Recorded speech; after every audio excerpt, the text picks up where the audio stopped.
крајот на 262-та од Стара ера, борбите во Хелада завршили. Атина била поразена, понижена. Моќта на Спарта била скршена за подолго време. Но Птолемај II, поттикнувачот на оваа војна, минал без никаква казна. И повеќе од тоа, додека Антигон Гоната бил зафатен со борбите во Хелада, Птолемај успеал дури и да ги зацврсти своите позиции во Егеот. Поради тоа, на почетокот на следната година, Антигон ја повел флотата во напад против неговите поседи. За текот на оваа поморска кампања не знаеме речиси ништо. Се чини дека во еден момент Антигон се нашол во неповолна позиција, а неговите линии на комуникација биле отсечени. Тогаш Патрокло, заповедникот на египетската флота, му испратил на Антигон риби и смокви. Соработниците на Антигон биле збунети, но тој веднаш ја сватил пораката. Или ќе завладееме со морето, или ќе јадеме смокви, односно ќе гладуваат.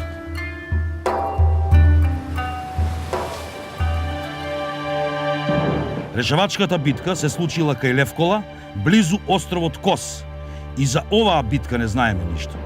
Од подоцнежните извори може да се заклучи дека главна улога во битката одиграл огромниот заповеднички брод на Антигон, наречен Истмија.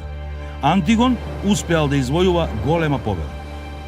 Колку му значела оваа победа на Антигон, се гледа од тоа што известно време по битката му го посветил својот заповеднички брод на богот Аполон на островот Делос. Со оваа победа бил скршен обрачот од египетски посади околу земјите на Антигон. Сојузот на островјаните престанал да постои, а дел од кикладите минал во рацете на Антигон Гоната. На врвот на својата моќ на островот Делос, Антигон основал два празници наречени Антигонеја и Стратоникеја. Некаде во исто време, исто така на Делос, Антигон изградил и портик со споменик на предците каде биле представени најмалку 10 од неговите предци.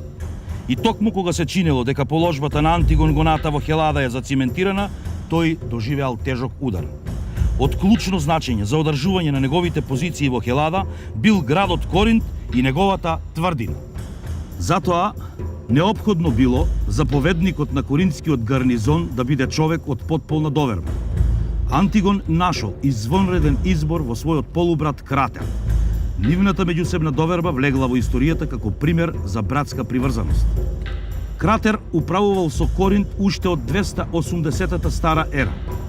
Тој одиграл значајна улога во Хермонидовата војна, кога го спречил минувањето на спартанецот Ареј кон Атина. Поради неговата способност и докажана верност, подоцна бил поставен и за управител на Атика и Евбоја. Така, сите важни области во Хелада се нашле под управа на еден човек. Се дори оваа функција ја исполнувал Кратер, ваквата распределба на овластувањата не го загрижувала Антигон. Но Кратер почина. Неговата должност ја презел син му Александар. Овој Александар изгледа имал поголеми амбиции и криел надежи дека ќе си создаде сопствено кралство. Затоа, околу 252 година, Стара ера, тој кренал бунт против својот чичко. Освен Коринт, под негова контрола се нашол и најголемиот дел од островот Евбоја. Другите територии на Антигон во Хелада се нашле во изолирани и под постојан притисок на Александар. Тој истовремено ги напаѓал и утврдувањата во Атика, но и тираните на Пелопонес, кои му биле блиски на Антигон. Состојбата на Антигон уште повеќе се влошила, откако Александар склучил сојуз со неговиот стар непријател Птолемај II.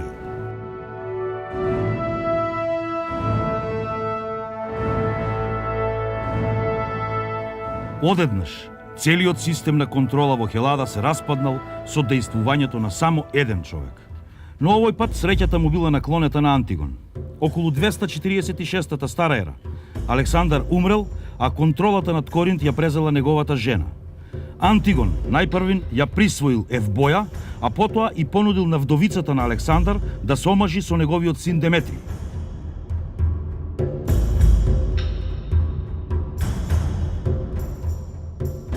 Додека траеле свадбените свечености, војската на Антигон успеала да ја освои коринтската тврдина. Антигон немал намера повеќе да ризикува. За заповедник на коринтскиот гарнизон бил поставен неговиот стар пријател, философот Персај. Со енергија достојна на неговите дедовци, остарениот владател уште еднаш тргнал против флотата на Птолемаидите.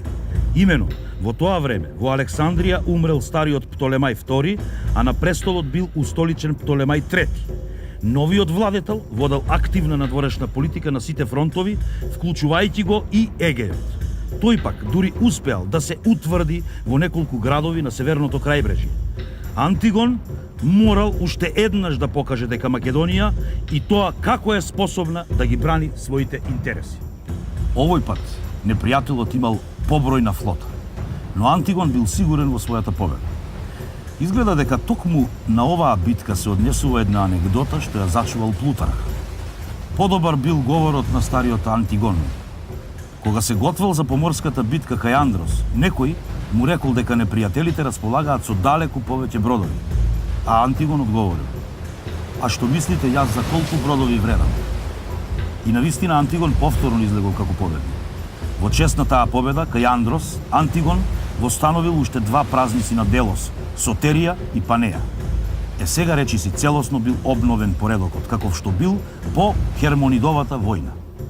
На Антигон не му било пишано да ги мине последните денови во мир и во спокојство. Во 243-та стара ера, Коринт повторно бил загубен. Но овој пат не поради бунт. Во ненадеен ноќен напад, тврдината паднала во рацете на младиот и амбициозен Арат, стратегот на Ахајскиот сојуз. Коринт веднаш му се приклучил на тој сојуз. По него пак уште неколку градови: Мегара, Тројдзен, Епидаур. Минале на страната на ахајците. Антигон реагирал благо. Тој склучил сојуз со ајтолците за заеднички да го нападнат Ахајскиот сојуз. Но многу брзо дошло до помирување на двата сојуза и со тоа непријателствата престанале.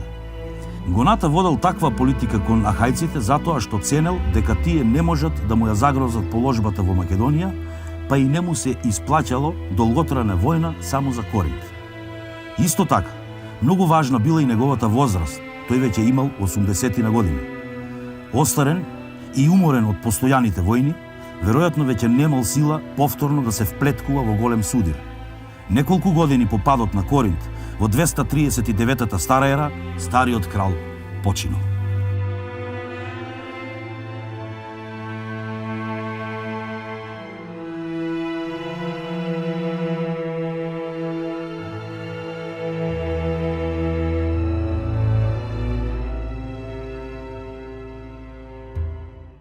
Поради недостигот од историски извори, многу е тешко да се оцени неговото владење. Сепак, нема никаков сомнеш дека во часот на неговата смрт, Македонија била многу посилна и постабилна држава од што кога дошол тој самиот на власт. Во негово време, државата била поштедена од непријателските упади и пустошења. Се трудел колку што може да ги поштеди македонските војници, па затоа повеќе се потпирал на платенички одреди. Загубата на Коринт сериозно го нарушила неговиот систем во Хелада, но благодарение на поморските победи на Птолемај II и Птолемај III, тој успеал да ги задржи своите најголеми противници на одстојание. Колку и да бил тежок удар, падот на Коринт не влијаел врз стабилноста и сигурноста на Македонија. Антигон бил наследен од неговиот син Деметриј II. Деметриј бил роден околу 276 година од старата ера, па кога дошол на власт, веќе бил зрел и искусен државник. Според една несигурна информација, додека се биела војната на Хермониде, токму тој ја предводел војската што го извршила контранападот во Епир. Но Деметриј во тоа време имал околу 10 години, па неговото заповедништво несомнено било само символично. Иако не знаеме дали бил прогласен за совладетел на Антигон Гоната, во последните години од владењето на татко му, Деметриј имал се поголем удел во водењето на државата. Најважниот проблем што Деметриј II го наследил од неговиот татко била ситуацијата во Хелада и проблемот со Коринт. Но уште пред тоа во Хелада имало нов разбој на настаните што се заканувал да го истисне македонското влијание од земјата. Станувало збор за ширењето на Ајтолскиот и Ахајскиот сојуз. Издигнувањето на ајтолците започнува по успешната одбрана на Делфи од келтите. Во следните децении тие се повеќе ја ширеле својата власт, па до времето на Деметриј II го држеле најголемиот дел во средна Хелада. Гоната одбрал да го толерира ваквото ширење, па до крајот на неговото владење немало судир меѓу Македонија и ајтолците. Од друга страна, јакнењето на Ахајскиот сојуз започнува за време на бунтот на Александар во Коринт, кога Антигон немал никаква контрола над настаните на Пелопонес. Политиката на Сојузот станала особено агресивна откако му пристапил Арат од Сикион со својот роден град. Арат често бил избиран за стратег, највисока државна функција во Сојузот. Македонците биле вознемирени зашто Арат влегол во сојуз со Птолемај III. Се пореална била опасноста од обнова на влијанието на Птолемаидите и особено од нивно ново мешање во Хелада. Ако сака да го задржи македонското влијание во Хелада, Деметрий II морал порано или подоцна да се соочи со овие сојузи. Штом стапил на престолот, Деметрий II се развел од Стратоника, ќерката на Антиох I, а за жена ја зел Втија, ќерката на епирската кралица Олимпијада. Овој брак бил дел од договорот меѓу Олимпијада и Деметрий II. Во тоа време Епир бил под притисок на ајтолците, кои се обидувале да ја освојат областа Акарнанија. Изгледа дека интервенцијата на Деметрий II го спречила ајтолското ширење во Акарнанија, но сојузот со Епир предизвикал нови компликации во Хелада. Како одговор на македонско-епирскиот сојуз, Ајтолија влегла во сојуз со ахајците. Веднаш по неговото склучување, тие му објавиле војна на Деметрий II, што според неговото име се нарекува војна на Деметрий. За текот на воените дејствија не се знае речиси ништо. Изгледа дека главниот напор на ајтолците бил насочен кон Епир, а Арат истовремено вршил притисок и на Атика и на пелопонеските тирани, што се уште биле на македонска страна. Деметрий II активно војувал и им помагал на своите сојузници на Пелопонес. Арат го нападнал градот Аргос, каде владеел промакедонски тиранин, но неговиот напад бил одбиен благодарение на македонската помош. Во 236-та од Старата ера, Деметрий II лично ја повел војската во напад на Бојотија, која тогаш пак влегувала во ајтолската интересна сфера. Инвазијата била крунисена со успех. Бојотија паднала под македонско влијание, а некои бојотски градови и под директна македонска контрола. Со овој успех била зацврстена македонската позиција во Хелада, а истовремено бил намален притисокот на Арат врз Атина. Првите години од војната биле успешни за Деметрий, но набргу се случиле нови и неочекувани компликации. До тогаш градот Мегалопол служел како брана за ширењето на ахајското влијание на Пелопонес, но сега тиранинот на градот се откажал од власта и им го приклучил градот на ахајците. Ахајскиот сојуз добил нов поттик за ширење и за уште поагресивна политика. Наскоро на ахајците им се придружиле и многу други градови. Ваквиот развој на настаните не предизвикал никаква реакција од Деметрий II. Впрочем, тој и не можел да постигне ништо посебно. Се додека Коринт го држале ахајци, Деметрий II не можел да се надева дека ќе го возобнови македонското влијание на Пелопонес. Развојот на настаните во Епир бил многу посериозен. Таму до 233 година од Старата ера умреле или загинале сите мажи во владеачката династија. Набргу се кренала револуција, монархијата била соборена, а Епир бил преуреден како сојузна република. Оваа млада република не била доволно силна за да го наметне својот авторитет на целата територија, па некои области се отцепиле од централната власт. Меѓу тие области била и Акарнанија. Ова ги поттикнало ајатолците да ги обноват своите напади. Епирците побариле помош од Деметрий II, но тој бил зафатен со поитни проблеми, па не можел да интервенира во Епир. Затоа го најмил илирскиот владетел Агрон да и дојде на помош на Акарнанија. Агрон испратил 5000 војници кои успеале да ги поразат ајтолците, но веќе следната година Агрон умрел, а власта ја презела неговата жена Теута. Теута уште поактивно се вмешала во приликите на Епир и Елада. Откако опустошила некои крајбрежни области на Пелопонес, илирската флота фрлила сидро кај епирскиот град Фојник. Иако дошле како сојузници, илирите го освоиле градот, што предизвикало судир со целата епирска војска. Во битката што уследила, илирите им нанеле тежок пораз на епирците. Илирите во прв ред се вмешале во целата работа благодарение на Деметрий II, па сега епирците побарале помош од Ахајскиот и Ајтолскиот сојуз. Овие веднаш одговориле. Пред да дојде до судир, Теута ја повлекла војската поради некакви внатрешни проблеми, сепак таа извршила дополнителен притисок врз епирците, кои ги прекинале врските со двата хеленски сојуза и сега се врзале со илирите.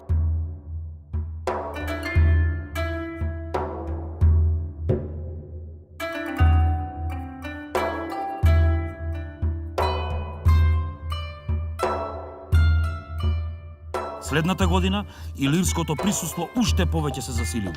Новата флота на Теута се судрила со малата ајтолско-ахајска флота кај Паксос и ги поразила сојузниците.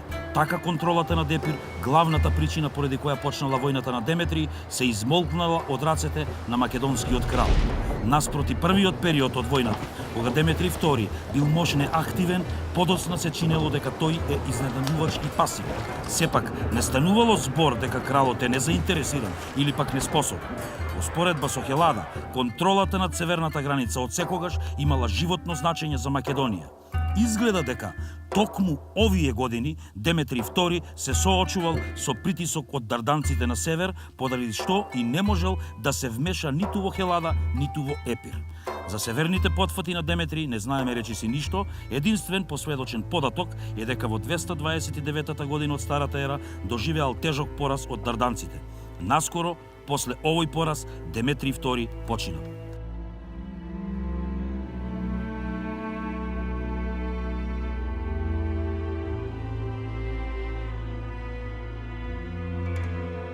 Истата година се случил еден настан кој тогаш минал незабележано, но подоцна имал клучно значење за понатамошниот тек на историјата на источното Средоземје. За прв пат римската војска се појавила на Балканскиот брег на Јадранското море. Во земјите од источното Средоземје Рим не бил сосема непознат. Уште откако римјаните го совладале Пир, јасно било дека станува збор за сила на која мора да се смета. Затоа уште Птолемај II склучил трговски договор со римјаните. Издигнувањето на Рим, особено по првата пунска војна, не минало незабележано и кај соседите, но римјаните се уште биле нешто далечно од светот преку Јадранското море.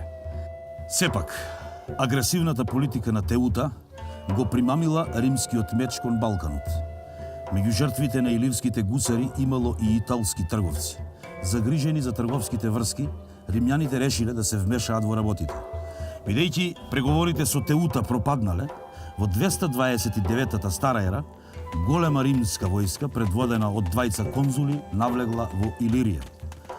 Борбите завршиле следната година, а Теута била соборена од престолот, римската војска се повлекла во Италија. Во секој случај, тогаш станало јасно дека на политичката сцена се појавил нов субјект, чии намери и цели се уште никому не му биле јасни.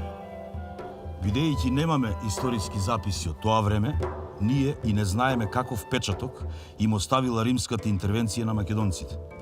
Во тоа време Македонија се соочувала со таква криза, што веројатно не се ни грижеле за случувањата на Јадранското крајбрежје.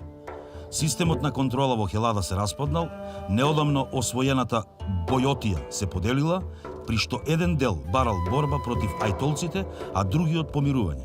Заповедникот на Пирејскиот гарнизон им го вратил пристаништето на атињаните за 150 таланти сребро, со што завршила македонската окупација на Атика. Поради ова, и тираните на Пелопонес, што сакале да останат верни, сватиле дека не можат да се одржат, па се приклучиле кон Ахајскиот сојуз. Колку драматичен бил падот на македонскиот углед и влијание во Хелада, најдобро покажуваат настаните во Тесалија. Уште од времето на Филип II, Тесалија била во посебен однос со Македонија, а македонското влијание во оваа област не било под прашање дури ни во деновите на најголемата криза. А сега, ајтолците толку се осилиле, што успеале да ја скршат македонската контрола, а Тесалија влегла во нивната сфера на влијание. Северно-македонските области пак се уште го чувствувале притисокот на победничката дарданска војска. Но ова бил само еден од многуте други проблеми. Имено, кога умрел неговиот татко Филип, синот на Деметрий II, имал само 8 години. За разлика од жените од кралската куќа на Аргеадите, Втија немала никакви политички амбиции и не се ни обидела да владее во име на својот син. Проблемите биле толку бројни и сериозни, што требало веднаш да се најде способен човек за да го преземе регенството. Тука се случило да го пронајдат 34 годишниот Антигон Досон, братучет на Деметрий II.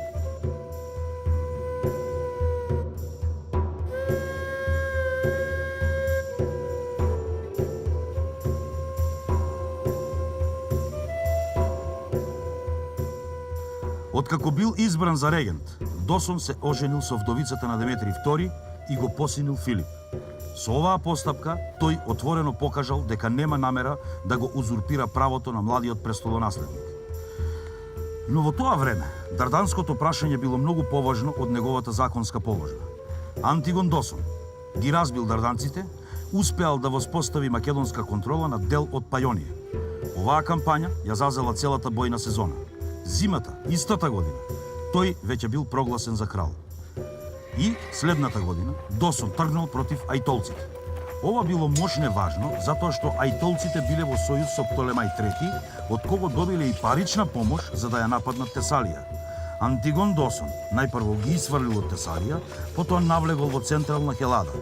Но ако вредело да се војува за Тесалија, тоа не можело да се каже и за јужна Хелада. Досон се помирил со ослободувањето на Атина и отцепувањето на тираните на Пелопонес. Во тој миг, единствен македонски посет јужно од Тесалија бил островот Евбоја, со главната воена посада во Халкида. Ситуацијата била дотаму средена, што следната година Досон оценил дека е безбедно да тргне во прекуморска експедиција. Целта на оваа експедиција била Карија, област во југозападна Мала Азија. Веројатно никогаш нема да ги дознаеме целите и мотивите што го натерале Антигон Досон на оваа кампања. Сигурно е дека во известна мера станува збор за демонстрација на возобновените македонски интереси во Егејскиот басен. И откако пристигнал во Карија, Антигон Досон посредувал во споровите меѓу неколку градови. Според еден извор, тој ја потчинил Карија, но ова е секако претерано, бидејќи колку што е познато, Антигон таму не оставил ниту една македонска посада. Сепак, не може да се каже дека Карија донекаде влегла во македонската сфера на влијание, зашто и подоцна во првите години на Филип Петти, македонскиот крал ќе пресудува во некои локални спорови.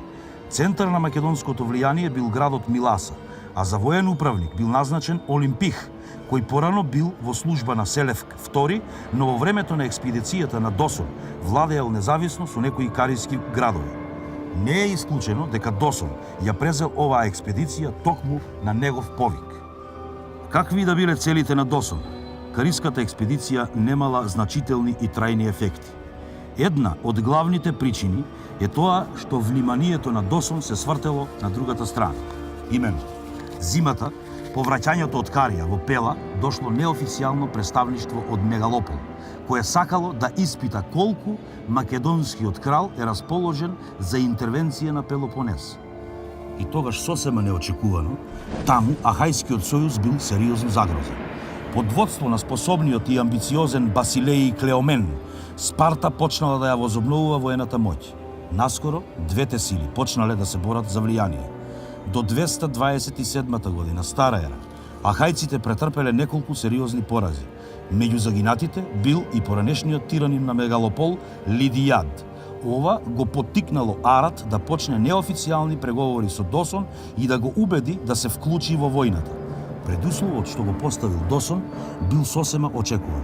Враќање во Коринт и неговата тврдина под македонска власт. Барем за момент, Арат решил ахајците да ја продолжат војната сами. Пречка за вклучувањето на Досон било и тоа што Ахајскиот сојуз добивал финансиска помош од Птолемај III. Но, до 225-та, стара ера, работите се развивале толку лошо за ахајците, што само уште помош однадвор можела да го смени текот на војната. Работите станале толку критични, што се заканувала опасност од распад на целиот сојуз.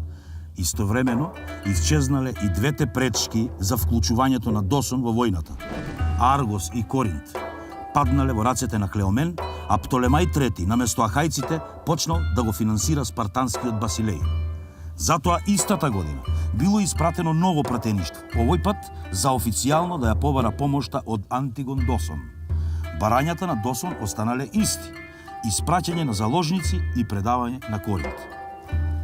До 224 стара ера, Клеомен ја водел војната толку успешно што успеал да го подели Ахајскиот сојуз на два дела и почнал да го опсадува Сикион, родниот град на Арат. Поради тоа, на сојузното собрание во бурна расправа било донесено решение да се повика Досон на помош. Ваквата одлука не го изненадила Антигон Досон, кој внимателно ги следел развојот на настаните.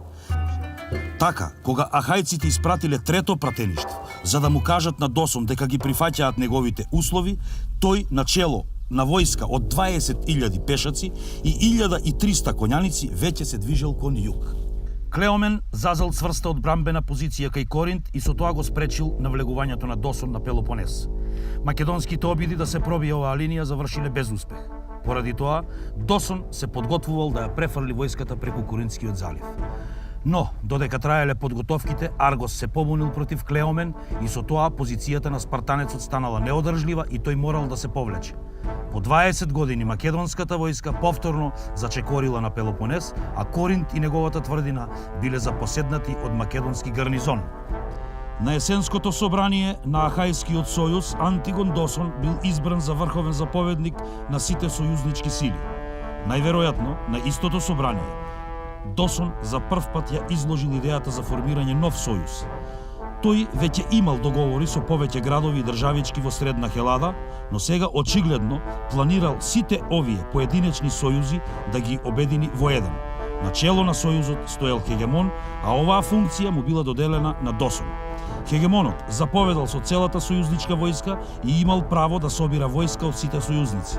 Новина било тоа што, за разлика од поранешните сојузи, сега членките не биле поединечни градови, туку федеративни држави. Освен Македонија, на сојузот му се приклучиле ахајците, епирците, фокида, бојотијците, акарнанците и тесалците. Нешто подоцна, на сојузот привремено му се приклучил и дел од илирите. Со склучувањето на овој сојуз, всушност била возобновена македонската хегемонија во Хелада.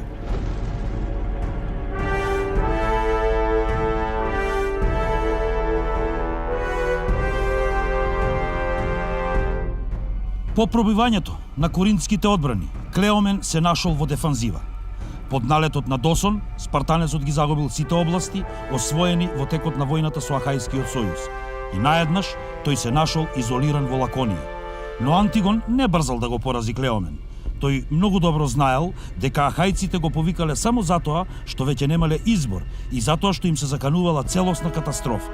Премногу брзото елиминирање на Клеомен би го направила македонското присуство непотребно, па би можело да предизвика и антимакедонска реакција на Пелопонес. Од друга страна, Клеомен се уште можел да му наштети на Ахајскиот сојуз и со тоа дополнително да го ослабни. Затоа, во текот на 223 година стара ера, кралот повеќе му се посветил на зацврстувањето на македонската позиција на Пелопонес, одошто на пресметката со Клеомен. Зимата 223 и 222 од старата ера, Клеомен со ненадаен напад успеал да влезе во Мегалопол. Откако граѓаните одбиле да му се придружат, тој го уништил градот и го запалил до тема. Пролетта се приближил и до Аргос. Поради сево ова, на Антигон му станало јасно дека дошол часот да се расчисти со опасниот спартанец. И конечно, во јуни или јули 222-та на чело на сојузничката војска Антигон Досон влегол во Лаконија. Како што ќе покажат настаните, ако Клеомен успеал уште малку да ја одложи битката со Досон, можеби и би можел да ја избегне престојната катастрофа. Но само 10 дена пред решавачката битка му стигнала порака дека Птолемај III решил да престане да го финансира.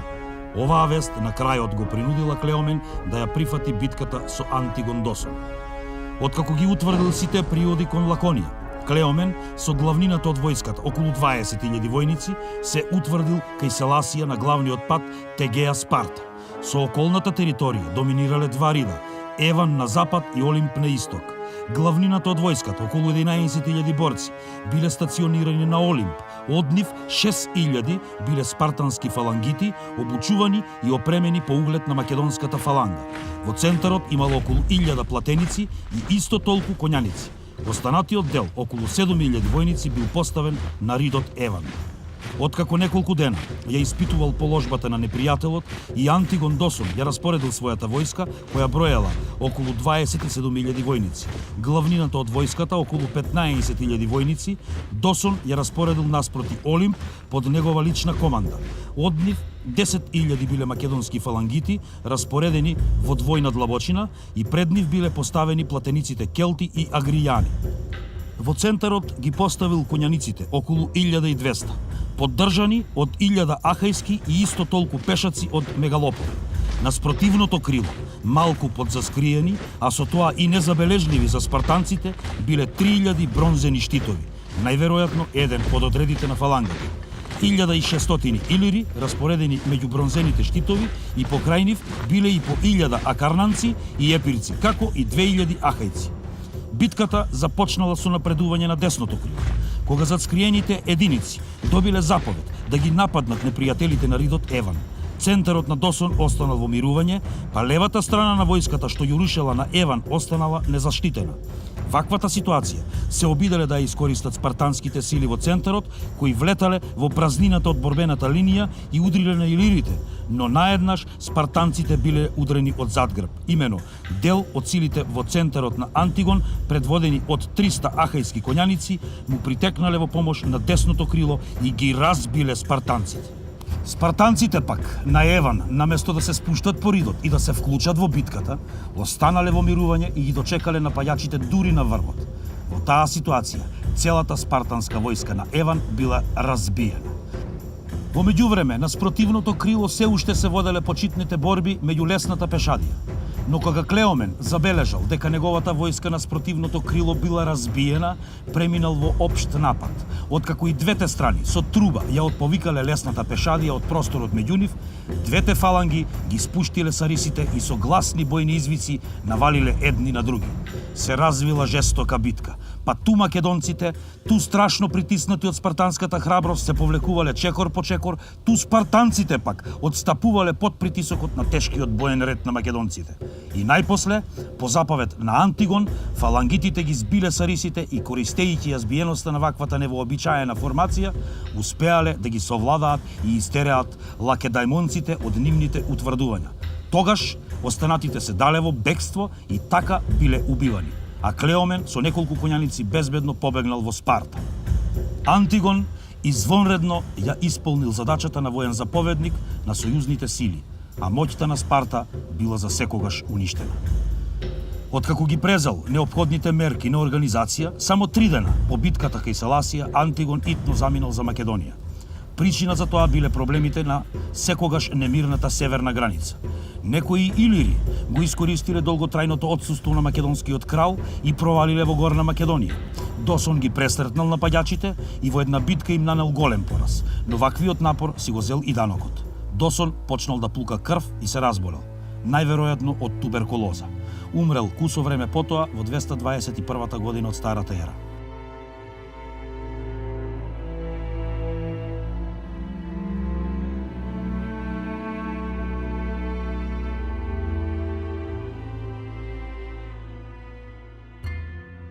За само 8 години Досон успеал на брилијантен начин не само да ја стабилизира состојбата, туку и да ја возобнови воената моќ на Македонија, што овозможило нова фаза на македонската доминација во Хелада.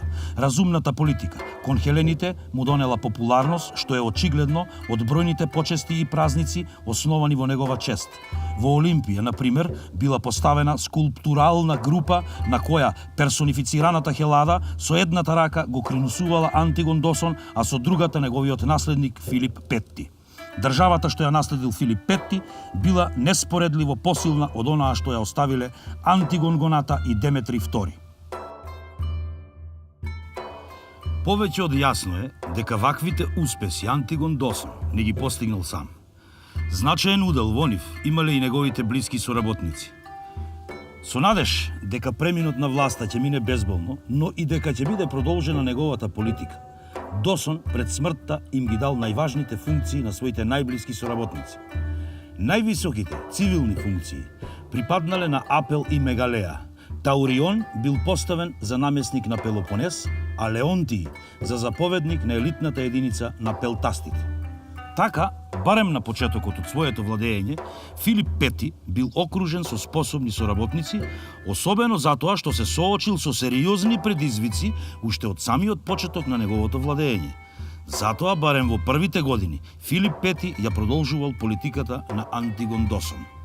Слично, како и во времето кога Александар Велики го наследил Филип, и овој пат непријателите на Македонија гледале со презир кон младоста на новиот владетел и се обиделе да ја искористат истата ситуација.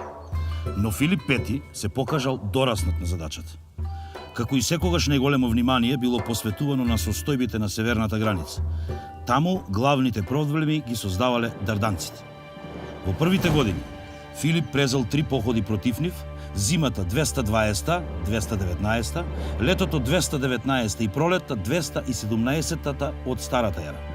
Во текот на третиот поход тој успеал да го освои градот Била Дзора и со тоа, барем за некое време, ситуацијата на северната граница се смирила. Многу посериозна била ситуацијата во Хелада, иако сојузот создаден од Досон за непосредна цел ја имал борбата со Клеомен, на подолги патеки бил замислен како против тежа на Ајтолскиот сојуз. Со тоа, ајтолците се нашле во политичка изолација. Кога умрел Досон, тие се обиделе да ја сменат оваа ситуација и веднаш почнале со поагресивна политика кон Пелопонес. Тука, нивните интереси се судриле со интересите на Арат и на Ахајскиот сојуз. Арат сватил дека неговиот опстанок, но и опстанокот на Ахајскиот сојуз се должел единствено на интервенцијата на Досон. Но колку и да биле блиски односите меѓу Македонија и Ахаја, колку и да била разумна политиката на Досон, било сосема јасно дека Хелада е повторно под македонска доминација. Единствено се сменил начинот на контрола. Поради тоа, Арат се трудел што е можно повеќе да ја засили позицијата на Ахајскиот сојуз на Пелопонес, а со тоа пак да ја намали зависноста од македонската помош. Ваквата политика на двата сојузи довела до судир, особено околу областа Месенија. До 220-та, стара ера, состојбата ескалирала во отворен судир, при што Арат доживеал тежок пораз. Така, наместо ослободување, Арат повторно бил принуден да моли за македонска помош. Овој пат пак тој повикувал помош не само од Македонија, туку и од другите членки на Сојузот. Така, поради меѓусебните кавги на хелените, Филип V бил втурнат во војна, во науката позната како сојузничка војна. Ако Филип сакал опстанок на Сојузот, главното орудие со кое Македонија ги контролирала хелените, тој не смеел да дозволи ахајците да бидат поразени во војната со Ајтолија. Летото 220-та стара ера, на заседание на Советот на Сојузот било едногласно одлучено да се објави војна на Ајтолија. Но и ајтолците не седеле со скрстени раце. На нивна страна преминале Елида и Спарта, а пак дел од членките на Сојузот, иако гласале за војна, воопшто не зеле учество во воените операции. И кога веќе бил принуден на војна, Филип немал намера да ја води само заради амбициите на Арат и на ахајците.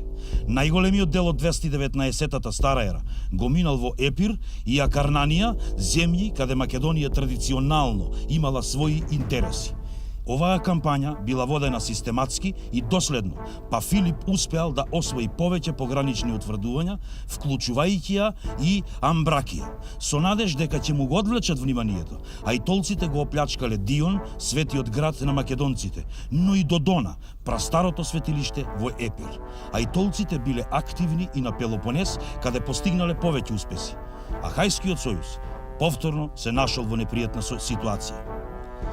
Поради тоа Филип се појавил на Пелопонес на чело на мал македонски одред од само 6000 војници.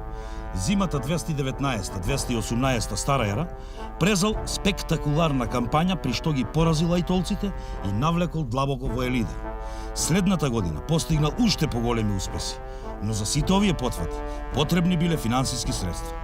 Не само што кралот морал да троши македонски војници за заштита на Ахајскиот сојуз, туку пак морал да ја празни и својата благајна. Поради тоа, било договорено, се додека е македонската војска активна на Пелопонес, ахајците не само да ја снабдуваат со жито, туку и да го плаќаат нејзиното издржување. Дури откако бил постигнат овој договор, Филип ги продолжил дејствијата. За таа цел во јуни истата година заповедал да се собере комбинирана македонско-ахајска флота. Планирал да ја искористи мобилноста на флотата, за да може ненадејно да ги напаѓа непријателите онаму каде тие не го очекуваат. По првичниот неуспех, во обитото да ја освои Кефалонија, Филип се истоварил во Ајтолија и навлегол до Термон, главниот центар на Ајтолскиот сојуз, како одмазда за плячкањето на Дион и Додона, таму ги уништил сите свети градби. Веднаш потоа, ненадејно се појавил на југот од Пелопонес, па навлегол во Лаконија и ја оплячкал. По оваа импресивна демонстрација на воена сила, дошле и првите обеди за преговори и завршување на војната. Но во последен момент, ајтолците се откажале од преговорите. Се чини дека на ова ги поттикнале вестите за внатрешните неприлики во таборот на Филип. Имено, во текот на 218-та стара ера, Филип ги осудил и погубил советниците Апел и Леонтий, а Мегалеа сам си го одзел животот. Официјално, причина за ваквата постапка биле предавничките заговори на овие македонски првенци. Што навистина се случувало, ние не можеме да знаеме. Приказите од изворите повеќе не збунуваат од што ја расветлуваат целата ситуација. Во секој случај, со нивното убиство Филип се ослободил од старите државници што му биле наметнати од Антигон Досон. Но, ако ајтолците се надевале дека овие неприлики ќе ја намалат ефикасноста на Филип, тогаш сериозно се излажале. Дејствијата продолжиле и следната 217-та од старата ера. Филип овој пат успешно дејствувал во централна Хелада, но полека и двете страни почнале да го губат интересот за војната. Било сосема јасно дека ајтолците не можат да се впуштат во директен судир со македонската војска, но од друга страна било јасно и тоа дека освојувањето на планинската Ајтолија би барало премногу време и премногу енергија. Згора на тоа, македонските сојузници, а особено Ахајскиот сојуз, трпеле големи штети и загуби од мобилните плячкашки одреди на ајтолците.